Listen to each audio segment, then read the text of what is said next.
What's going on YouTube? Q back here again with another video for you. Today's video, I'm here with the 2023 Kia EV6.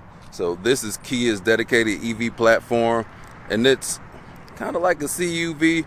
I think it's more a car like the SUV. So if you look at the side profile, it is not that big of a vehicle. So it's like a tweener. It's a car like SUV. But this Kia hit a home run with this one, so I'm told. But I'm about to get my own opinion on that today. So as we take a walk around here, just looking at the styling cues, this is the EV6, the Wind trim with all-wheel drive. So that's more leaning towards the base model. And this one, it is no slouch though, because the base model has like 200 and something horsepower, 258 pound-feet of torque. But this one steps it up quite a bit. So on this trim, we have 320 horsepower and 446 pound-feet of torque. And this is an EV, so with our range on here, we got 282 miles, and this is a 77.4 kilowatt battery. So that doesn't mean much to me, being a combustion engine car owner for all of my life. So this is going to be a new reach for me. So we're going to get real intimate with this car in just a second here. So I know some things people want to know about is how long it takes to charge. Going from 10 to 80% on a 350 kilowatt system, level 3 charger, it'll take 18 minutes to go from 10 to 80%. The 50 kilowatt system, level 3 charger, it'll take approximately 73 minutes to go from 10 to 80%. But if you got a level 2 charger going from 10 to 100%, it'll take about 7 hours and 10 minutes. And that's at 240 volts. But at 120 volts, you might want to leave this thing plugged in for a while, because that's going to take you, to get from 10 to 100%, it's going to take you 68 hours. And that is almost 3 days. So look at our turn indicators as I unlock the vehicle in the top half. And those are our amber colors. EVs tend to not have grills, so you really don't need it, because grills tend to take airflow through it and help cool the engine. You don't really need that with the EV because it has a battery. So the styling cues on early EVs looked a little weird, but now they kind of integrated not having to have an actual grill on there. So coming around the side, let me go on the side with more light over here. So you got most modern features on here, like all your safety parking features, your forward collision warning, things of that nature. You got the LED turn indicator on the side mirror right here. And I know EVs, they're big on their drag coefficients, so looking at here, this is just a guess here, but I know Subaru, on their fenders, they did like some ripples on there, so I'm assuming that's what these are here on these fenders. Or might just be different design cues, I don't know exactly. I like the black caps on the mirrors here. This is available with the panoramic roof, but this does not have that one, this particular vehicle. So this is more of a base trim. This does give you the all-wheel drive, and we have the GT above that, which steps it up to like the 600 horsepower realm. But this is like this is more than enough for your normal driving capabilities, with a good range, great power, and good torque. Rolling on 19-inch plume holes here, and then taking a look at the rear. What is this design element right here? No idea what that is.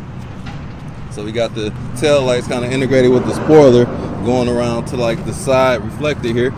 US mandate right here to have the red reflector on the side and this amber up front down here in the cladding.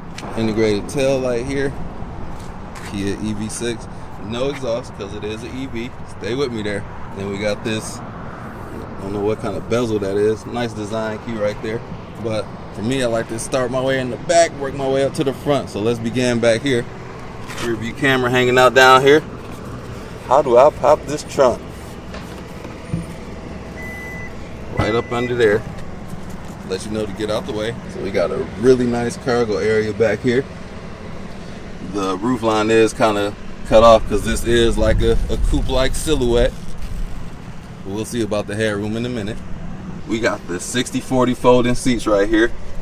This vehicle itself does come with a cargo mat, heavy duty, in case you don't want to get things dirty up in here. If you like a rugged vehicle owner, unlike myself. Got your tire mobility kit right there, in case you get a flat. Couple of tools down up in there underneath the floor. You'll notice this car has a ton of storage. Let's go around to the back seats. Power everything on here. Check out these lights in the back when illuminated. Uh-oh, I don't know how to do a conventional thing like unlock the door. I'm just gonna have to reach for the key fob. I do see in here, you kind of like push your finger to eject that. I do see a keyhole in case you run out of battery. You need to get that toe. What does this thing do? Okay, there's a push button in there I gotta do. All right, finding things out. Is that in the back? That's not back here, but whatever, we back here. And on the door, got some soft touch. This is vegan leather. That's on the window sticker there. Soft touch for your elbow back here. Window switch. We got Meridian surround sound. Got some perforated vegan leather seats back here. Shout out to nature for surviving for the making of this vehicle. And this thing looks spacious back here. Let's see what it's like. I'm 5'11", 6 feet with shoes on, but I'd like to say I'm 5'11", not quite there at 6 feet. Uh-oh. Gotta duck my head under to get in the back seat. But once I'm in here, ample head space. Got a few inches above my head. Got the handle so grandma can get back here without breaking her kneecaps. Just glancing around, this is behind the driver's seat. A ton of space because I had that seat kind of far back. I got like a foot of knee space. Got a vent in this B column right here extending down from the ceiling. That's a nice placement for it. Now you can see the Meridian speakers in the door. It's not mesh, that looks like plastic going on right there. I see a USB charger on the side of this seat. That's pretty nifty, USB-C. And I assume we got one on this side over here. All right, you can see we got some different design headrests, but we're in the back seat. We'll get up to that soon. Pretty roomy back here, and this car does have like LED packaging for the interior lights. Oh dang, so new that it's still wrapped in plastic. Well, we got in this middle seat right here, a couple of cup holders, more plastic. So in case you want to separate your kids, I got to separate my kids a lot because they get a little rowdy. You can separate those. And look what I just found. You can have like one big compartment right here or 2 cup holders. That's pretty cool. You can stow away the seat belts if they're not in use into the seat cushion. How do we get access to this third row? I'm assuming this lever down here. Boom, there we go. Into the back seat. If you need more cargo area, this thing opens up quite well. But let's make our way to the front. Do I just push this? Okay, I just pushed this in. There we go. So there is a little button back here that I did push. But if you just get next to the car, push it, that locks and unlocks. And the settings are set up to fold the mirrors when you lock it. But we're about to get in here. So we push in our finger here, pull on this. It's Jaguar-esque. So then coming up to the front seat, all of our controls. Got 2 memory seats functions here. Oops, I'm sliding myself up to a seating position I'm not ready to be in. Because we got the easy entry up in here, so it slides back before you get in. You can configure that in the menus. Regular window controls. Feel quite nice to the touch. Only the front 2. The front 2 are auto down. The rear, you gotta hold them things up. Window locks here. Mirrors, door lock and unlock. This looks like to be a metallic Meridian surround speaker grill right there. Is this a gas thing? No, this is where we plug in our electricity. So let's see where that opens at. So that's how you open it. You got to press the button on the inside, and then opens up the I guess not the gas cap, but the charging space right there. So we got the dual 12.3-inch displays. So one for the instrument panel cluster and one for the radio / your infotainment right there. So we got a few buttons on the steering wheel. If you want to change your view, you can see the car can see if you're paying attention when you drive, your trip information, your navigation with the compass, and what torque is going to what wheels in here. Like I said, this is an all-wheel drive vehicle. It's got some nifty design cues up in here, no pun intended. But we got a lot of space up front, a lot of space for storage down here. We got even some power sources down there. 2 of those, cigarette lighter, USB, another USB. It's got a USB-C over there. Only 2 pedals, no aluminum pedals. That's a big cubby band down here. Wireless phone charger, your camera display. We don't have a 360 camera on this model, but you can see what's behind you. And then shout out to Teddy P for providing the music that you all can hear. A couple of cup holders, nice storage space up in here. These headrests are designed differently, man. Those are definitely different. It's got some like plastic on the back of it. But yeah, the leather feels nice. Vegan leather, like I said earlier. So this is how you turn on the vehicle. Hold the brake. You got heated ventilated seats, heated steering wheel, and that's for the passenger and the driver. And then you got your volume knob. Pardon the change in camera, but back to these buttons here. These are like, they're not physical buttons, but you do have what you need is laid out right here. You can go back to your radio. Got the setup menu. It's pretty responsive. There is a slight delay, and listening to the Meridian sound system, it is very clear, but it lacks in bass to me. It's not that boomy at all. And then it looks like the climate control, that's in the menu too. So, okay, can sync it up for driver and passenger. It would be cool if it did have the switches. Physical buttons are pretty much always better, but what's this button here? Oh, okay, fool me. They went right to the physical buttons. I pressed the fan, and this whole display changed to dual climate control. That is that's nice. Then after a little bit of time, it reverts back to the main buttons down here. That's really cool. All right, tried to play them, but I couldn't play them. Played myself. Like I said, we got the wireless charger. The gear selector is here. So foot on the brake, to the right is drive, and to the left is reverse. And I see the mirror tilting, but if you want to park, just press the button right there. And it seems like the emergency brake always engages once you park it. Added safety. But let me show you guys what it's like going from the outside to the inside. So let me turn this thing off. Exit the vehicle. It's going to slide me back.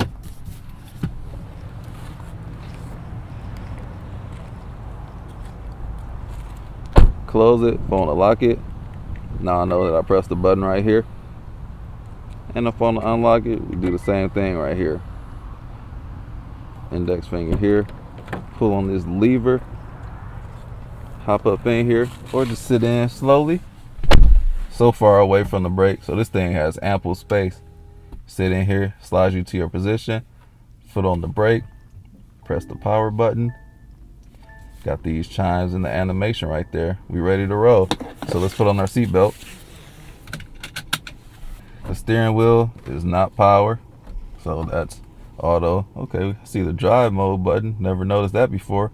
We are going to start off in normal mode. Dang, I see you change the modes. It automatically change your miles you got left. Eco mode 268. Normal goes to 260. Sport mode 253. This thing is 93% charged, but I'm excited to drive this because it's been talked about a lot that it's a driver's EV. So let's see how we do. Adjust my mirror up here and the side mirrors. Mirrors are so important. All right, let's ready to rock and roll.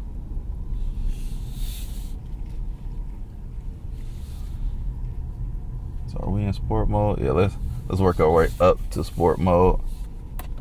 Start off in eco mode.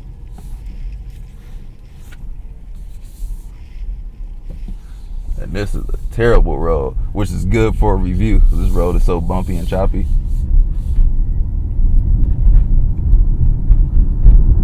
Pretty quiet up in here. Hear a little bit of road noise. Nothing substantial though.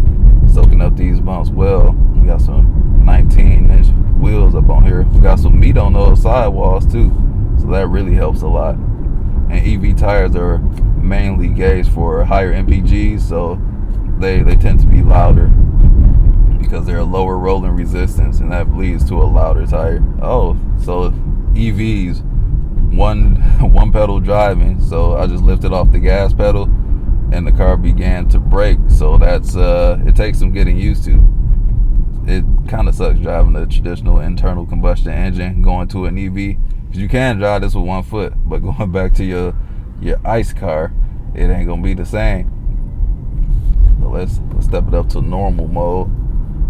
They also got a snow mode here. If you hold that, does it say snow mode? Yeah, so if you hold the drive mode button, it'll go to snow and ice mode. Even though I'm in Michigan, we're a ways away from that. It's gonna be perfect weather today. Nice size steering wheel. They did really well with the real estate on this vehicle, and it does have some of your autonomous driving features. Bang this corner though. Body road wasn't so bad.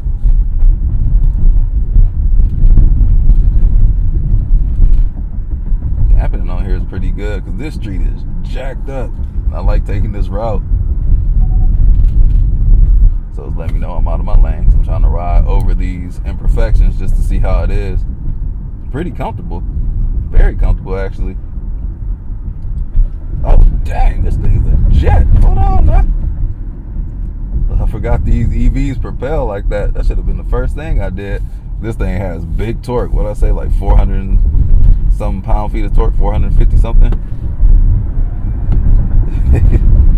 You can kind of just hear, it makes noises. I don't even know if it's going to pick up on the microphone, but it was like a very high-pitched noise. My voice is too deep to get the hell high. So I noticed we have paddle shifters on here. What do these things do? Because I know this is like, EVs have like one gear for the most part, two if you fancy, like a Taycan. But let's see what these paddle shifters do.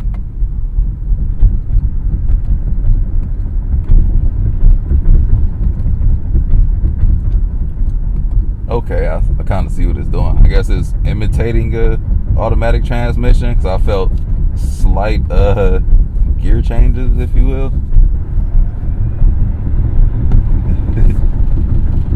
Don't know if I like that or not. Yeah, I'm gonna leave the paddle shifters alone. But let me go back to sport, or let me go to sport mode. I can. Dang, this thing stops more aggressively. So driving the EV, you need to like not let off the gas pedal all the way, kind of like ease your way off, because it will slow the vehicle. And you do have a traditional brake pedal, as you should.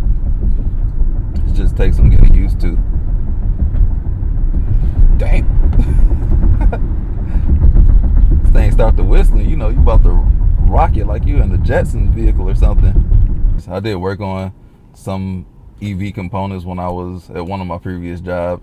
So there's a mandate to where you have to make some kind of audible noise. These vehicles are basically silent. So definitely for pedestrians, it has to make some kind of noise. And once I was hitting on the brakes, I heard some kind of futuristic noise. But I don't know if that was externally heard or just internally. It's pretty cool. It's just different. It's different. About to get dusted, boy. Oh! Thing looked like it almost wanted to go airborne. Took off on those foods. But yeah, this thing gets up and goes. That all-wheel drive definitely helps. And the base model, the base Win without all-wheel drive is rear-wheel drive base. So this thing has the right recipe to make for a sporty handling vehicle. Nice weight to the steering.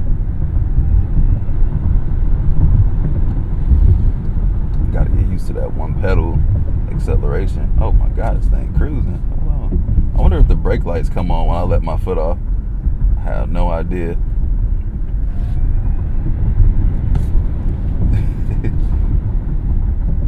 Alright, so we're gonna take this on the highway to see how we can get up to speed.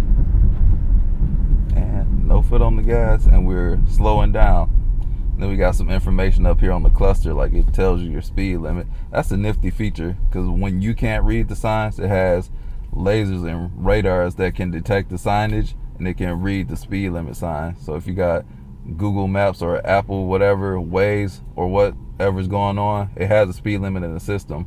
But this is better because it actually reads the physical sign. So if you're in a construction zone, you'll have the most accurate speed limits to follow. See what this truck doing. Alright, I think we good. On ramp.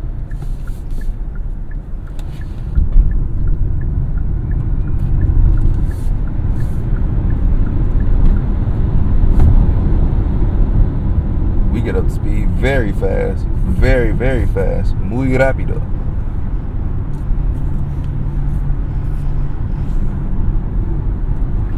This thing got blind spot. This thing has to have blind spot monitoring. See what the passing power is like. Still. Pass one more time.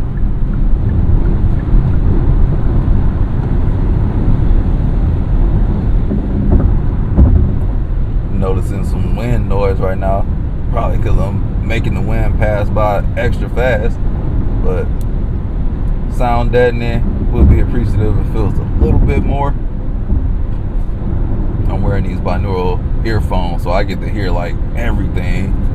This thing handles, having a battery on the bottom of the car, and the battery is the most heavy thing on the EV, so it has a lower center of gravity. Kia did a really good job with the weight distribution of it to where it like handles flat. This would be one of those vehicles that you drive like, oh man, I need the practicality, or you want an EV that doesn't handle like it's a boat. This thing handles like a sporty car, kind of like something what I would imagine a Mazda would handle like. Actually, I've driven all the Mazda, so this is their philosophy on the SUV. Great handling SUV, and that's what this is, but it's an EV. These things weigh a metric ton as well. I don't know how long it's gonna take me to get used to that 1 foot acceleration, deceleration. Construction season all summer long in Michigan as soon as the weather gets warm. The visibility out of here is pretty great. Turn around, the rear window is smallish, but the mirror helps compensate for that up here. Like I did say, it is a slope roof, so it doesn't have the maximized visibility as a traditionally styled SUV. It's kind of like a station wagon, Outback-ish kind of vibes, like the OG Outback. A little bit of ground clearance, but it's still a car. But I know in these days it's better to market as an SUV because that's what people are buying these days. But this is more car-like than SUV-like in my opinion. Maneuver this thing.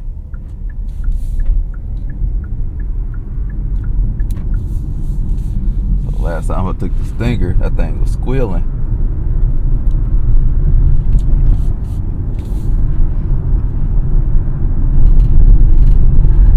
Yep, this will do the same. Talk to me, baby.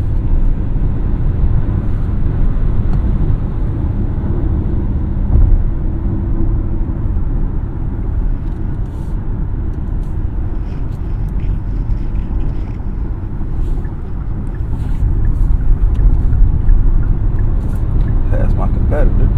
It's a luxury competitor. Wonder what the horn sound like on this thing. It's a horn. Basically sound like my Alright, let's see the stopping power. Regenerative braking. Strong. Tires are the weak point though. But this is not a race car at all. You get the GT if you want that. And that bad boy can do some stuff. Some enthusiast things. But this is good too, to not be the top trim. These tires is not meant for track day whatsoever. Dang, I'm not even on it like that. Tire's starting to talk.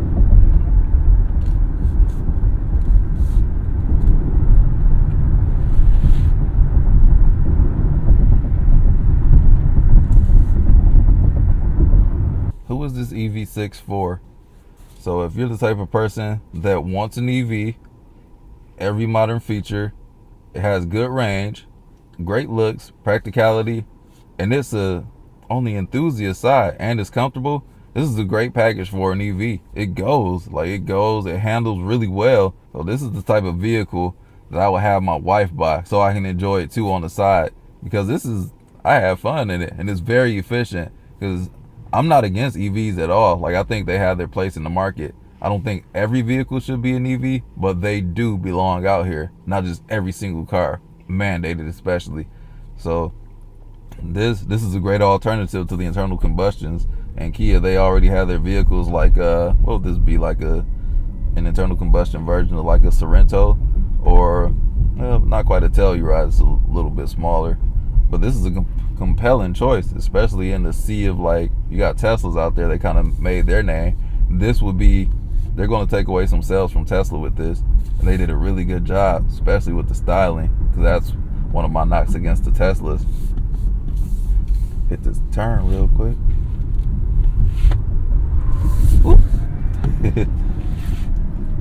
So yeah, this is a very fun car.